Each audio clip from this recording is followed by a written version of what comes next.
April is Autism Awareness Month, but why is this disorder poorly understood? Hello and welcome to Health Insight. My name is Stanley. Joining us today is Linda Gaki, a clinical child neuropsychologist. She is also a special needs educator and a speech therapist assistant. Thank you for coming. How are you doing today? Welcome. I'm super good and I'm grateful to be here. Thanks for having me. Okay, now diving into it, help us understand what autism spectrum disorder is, its causes, and also the red flags that a parent should look for. Oh, those are so many questions in one, which is good. So, autism is a developmental disorder that varies in range with different individuals. It impairs the ability to communicate, to interact socially, and also it comes with repetitive behavior and restricted interest. Yeah, so it can be diagnosed when the child is 18 months or the way, yeah. And when you talk about causes of autism, because I know this being Autism Awareness Month, yeah. I know people might want to know, by the way, what is this thing that causes autism? For sure, research has been done. There's no one who can say this is the specific cause of autism. Everybody is speculating.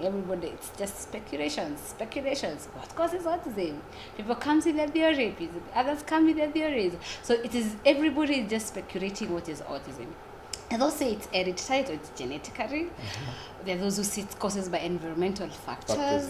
Yeah, so it is just hereditary and environmental factors that we already have in our hand that causes autism. There's a theory that I came across that says children who are born with parents, older parents that is, are more likely to be autistic. Is that true? That's a theory. Okay. You might have, of course, come across it. That's a theory. But I've said it's still speculations. We still don't know what causes autism. There are so many theories that talks about causes of autism. There are definitely different theories that talks about what causes autism. But they are all speculations. We're just all speculating what causes autism. So it's not the exact is not it's not a specific thing. Oh, it's not valid. It is not. Okay. We can't say anything is valid at the moment. They are called speculations. This is just something we are speculating about. Yeah. And why is the rate of autism, mostly in Kenya, on the rise? Like if you actually look at maybe 50 years ago, it wasn't as high as it is right now. Why is that? That's such a tough question. I don't know why are you scolding me with questions though. That's a tough question, but what I see is now these people are more aware. Okay. There's a lot of awareness that have been done for so many years. So from 50 years ago, as you're putting it, to now, when you see where we have been, there's been a lot of awareness. What you guys in your TV station you're doing now, you're creating awareness. So as years go, more people know what it is, more people understand what is autism, more people now get clear view of what is autism. So many, like now pediatrician can even diagnose autism, neurodevelopmental doctors, even some specialists will do, like speech therapists, autism, there are those who can diagnose autism. So right now it's underrated because people are seeing it's being on eye because we are now more aware. We are talking about it. People are giving stories about it. Doctors are aware about it. So it is because so many people are now, we are able, there's a lot of awareness that be done. Even some many years to come, still the rise will be high because now people will be, we would have created more awareness. More awareness. Yeah. But then I feel like when you talk about the awareness, you're mostly focusing on the medical field, like when you talk about the neuropsychologists, the pediatricians, but then the common monanchi, when you go to the streets right now, to the Nairobi streets right now, and you ask them, do you know what is autism? Most probably the answer will be no. You see, Sure. So do you really feel like there is proper awareness out there? We are trying. Okay. Let me say we are trying. looking at where we are coming from, we are trying. Years back, people with autism were under intellectual challenges. They were called mentally retarded, and that's a mentally retarded child just because they had autism. But look at where we are right now. We are coming, we are speaking up. Many people are speaking about it. We are not where we really want to be, but we are somewhere. And we are moving. I completely believe as a special needs educator, we are moving at somewhere. We are at some par. We are moving, we are crawling, we are making some steps ahead, looking at where we are coming from. Okay. So what I can say is that we now keep on doing what you're doing. I hope other TV stations will do what you guys are doing. Okay. Because now they're able to borrow some ideas from you, and then we can have awareness, more awareness as time goes. Because for sure there are people who doesn't even know what's autism up to date. Very true. Yeah. Shifting from that, I want you to tell me, probably there's a parent out there who has a child, and they're like, my child doesn't really have the eye contact. Maybe the children her or his age have the proper eye contact, but wangu hana. My child doesn't have the proper. Or what are the red flags that a parent should look for? For autism, the things like communication. But before I talk about red flags, this is something I want to tell the viewers, people who are watching. When you see a child with autism, you have seen one child with autism. Oh, okay. Because they vary. So when you see a child with autism, you have just seen one child, not two, So don't try saying, I saw a child with autism, I'm expecting to see the same thing I saw with that child with another child. Oh, that's why it's autism spectrum disorder. It's a yes, spectrum. It's a spectrum. Okay. Yes. So that's one thing I really wanted the viewers to know. So when you see one child with autism, you have just seen one. So don't take what you have seen with one child and try to look with the other child from hate.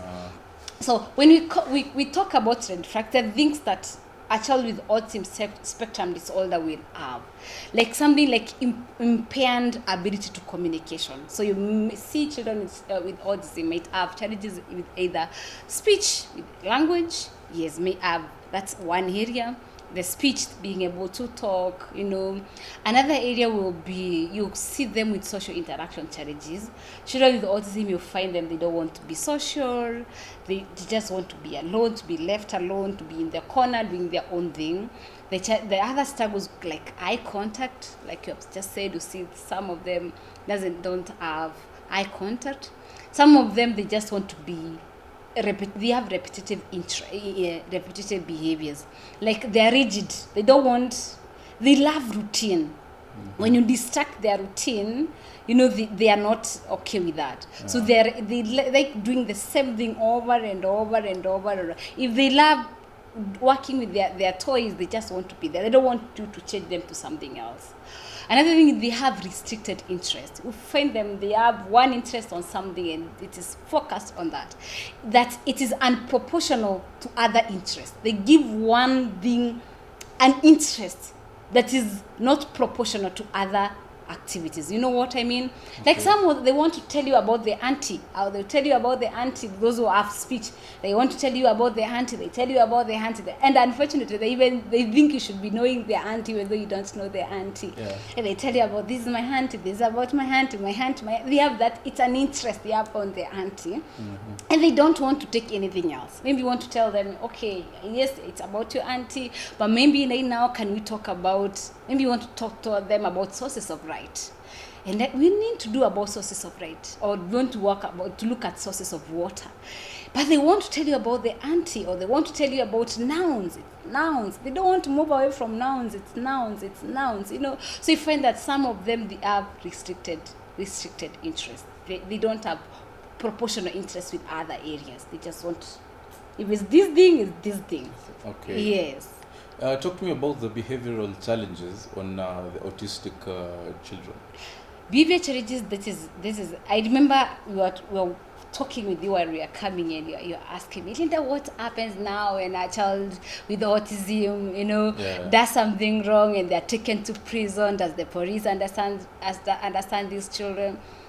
The truth is, behavior challenges, this is one area I think when it's come to creating awareness on autism, this is my opinion, and this is my thinking, we should really focus on.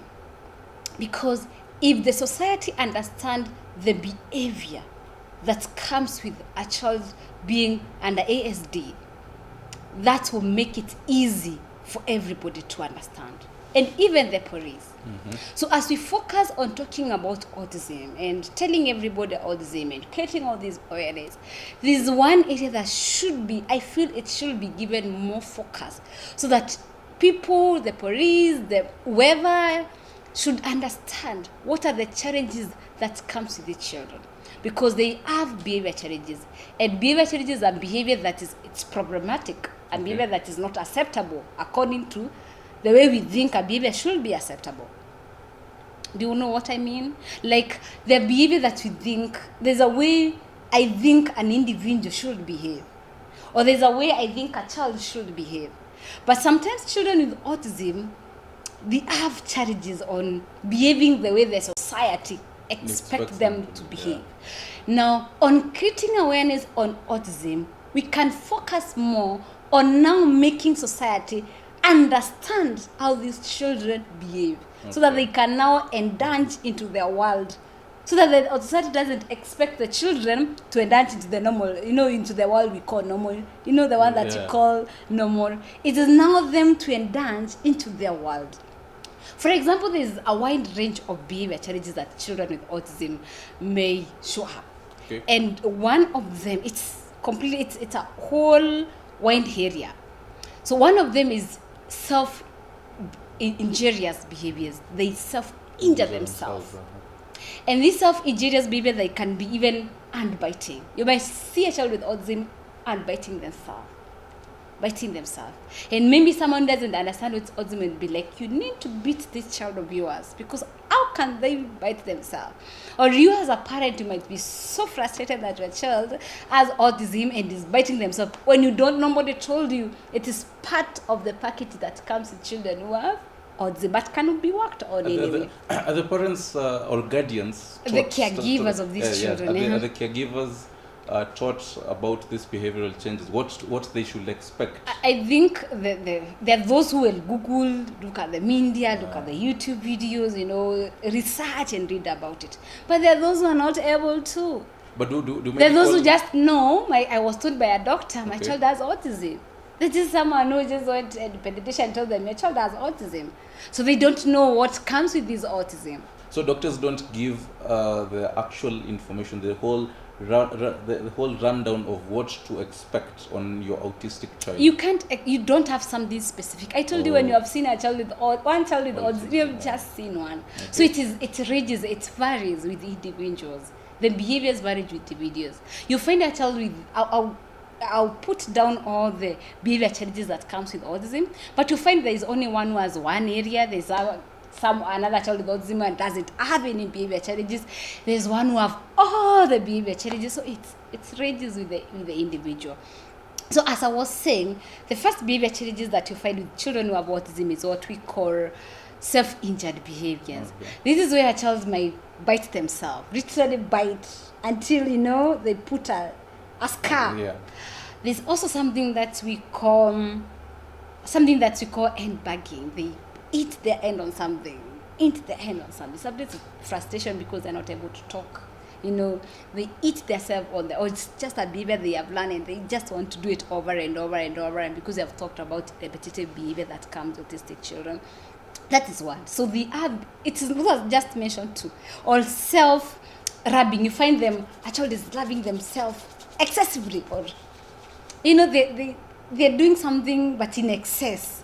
You cannot rub yourself but not in an excess, in an excess way. Those are self-injurious behavior. They self-injure themselves. And bagging and biting, rubbing themselves excessively, those are behavior. They self-injure themselves. There's also something we call directly aggressive, being direct aggressive. An autistic child can slap you. They have been slapped several times. Yes. For example, there is this time you are going for sports day. and I was holding a child with autism in one hand, and the child saw their parent, and because they are non-verbal, they don't know how to tell me, I have seen my mom, take me to my mom. They just decided to give me a good slap. It took me like 2 minutes trying to balance where I was standing. So that is what we call being directly aggressive, like pinching. They can pinch you, especially maybe you want to take them where they don't want to go. They'll pinch you. They spinting. And I feel like it comes when you're talking about the behavioral challenges and somebody understanding what this autistic child might go to this extent of even slapping or even kicking, and the other person will just understand. And that's why I was telling you, we now need to bring people to this world of autism. It's not autism to go to their world. It's now us, and come to this world of autism, because you find a child with autism pinching another child. So if you're a mother who has a child that we call normal, a typical child, and then your child gets pinched with a child who have autism, you shouldn't go haywire. You shouldn't go be so hard just because you're like, why should your child slap? You should be understand these are the behavior challenges that comes with these children. So slapping, pinching, kicking, hinting, punching, those are some direct aggressive behavior you see. So even apart from them injuring themselves, self-injurious behaviors, we can also directly injure someone else, become direct aggressive to someone else. They have other challenges that you find, like verbal aggression. Now it is whereby the aggressive, the verbally they become aggressive verbally, and we usually say it happens when the child lacks the skill. There is a deficient of a certain skill, and this skill is the skill to communicate. When you don't know what you are supposed to say, then definitely you find yourself involving yourself into verbal aggression. Like you can see a child with autism name calling each other, can call you, like abuse you, what you call abusive ones. They can use abusive ones, and it's because they are frustrated. They want to tell you to communicate, and they're not able to communicate.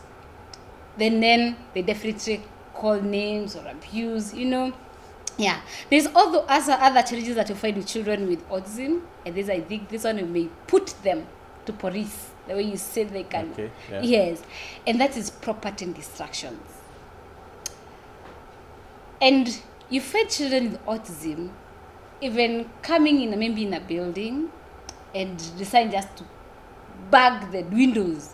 And they're not bagging like little Larry Kidogo. They're just bagging it, and on the process of bagging the window, the window breaks. On the process of seeing something they want. Maybe they have seen you with a bread, and they know for sure they didn't need that bread. They may take it without you giving them permission. And this is where we, typical ones, we say that is stealing. That is, of course, stealing. When you take someone's thing without their permission, that is stealing. So autistic children, you find even like a teenager will go and see something they didn't want. And because maybe they don't have communication skills to tell you, by the way, I need that one. Or to borrow, because they don't understand people borrow things. They just go and definitely take without borrowing. So that can make them to go to prison. And that's why I'm saying that even police need maybe to be educated about the behavior that comes with autism. How does the law, is there particular law for dealing with autistic people? Honestly, I'm not aware. Only that's something let me not mention about it, because I'm not so aware. I'm not so sure what exactly the police do. Do they have enough training on the same? I'm not so sure about that. Yes. Okay. But I think they now need to understand the behavior challenges that comes with autism, because stealing is what they will take something that they're not like stealing. They're just taking something, but they don't understand. You don't take things without asking permission from people. Yeah. Another challenge that come, even conning, they know, like there's a time at 23, little corner had been a corner. Literally, yes, okay. I was walking, and he knew in my handbag there was some. I had carried the previous day mandazi, and he saw there was some mandazi in my bag. And the boy was like, okay, so that bag you carry some stuff to eat. So when I was just walking to school, the boy just held my bag, put it out, opened it, took the mandazis, threw my bag away and just went. So someone who doesn't understand these behavior challenges can be there. You can run to the chief, you can run to the police, and it is not them, it is just you to get to the world and understand how they operate. And as now we are creating awareness, I hope someone who is viewing, and I hope the viewers who are viewing, they're now seeing what comes with autism. And now this is what makes autism challenging to the parent and to the society. Because when society does not understand this behavior, they see it they put things, they see like the parent are not well disciplining their children, and the parent are maybe good in disciplining. Only that the way these children are processing this thing, it's quite different. Another thing maybe we should talk about is non-verbal challenging behavior, whereby you talk to a child with autism and deliberately keep quiet. Hey James, I'm talking to you. They're quiet. Hi Mercy, I'm talking to you. They're quiet. Mercy, can you take a walk? They're quiet. That is what you call non-verbal behavior, whereby they deliberately don't decide, I'm not going to speak up. Sometimes autistic children can even come to where you are and look at you straight on your face. I wish I'm able to come where you are and demonstrate it. They literally move near close to your face, like, yes, so close. Sometimes they even go ahead even wanting even to touch your eye inside. Different children. The other challenges that comes with autism, it's most of children with autism, not most, but different children with autism may have a disorder we call picker disorder. It's still under behavior challenges, where a child with autism feed on non-food stuff. Wow. That's stones. Sometimes they can go ahead of chalks. They eat things that are not things that we then and stuff things. Some even go and extend to eat waste products. I've seen those cases. So those are, we call that picker disorder, picker disorder, where children with autism can eat something that is not supposed to be eaten, or it's non-food stuff that people don't, because we don't eat so well. We don't eat chalks. True. We don't eat our waste product. But you can see a child with autism eating their waste product. I'll have to stop you right there. Yes. My producer is telling me that I have to go on a short commercial break. But then, before we're going to go to that break, coming back, I want you to tell us more on this is a big question that most parents out there will really want to know. I have an autistic child, but then is it curable? And the early intervention, can it really help? Let's go on a short break. We'll be right back.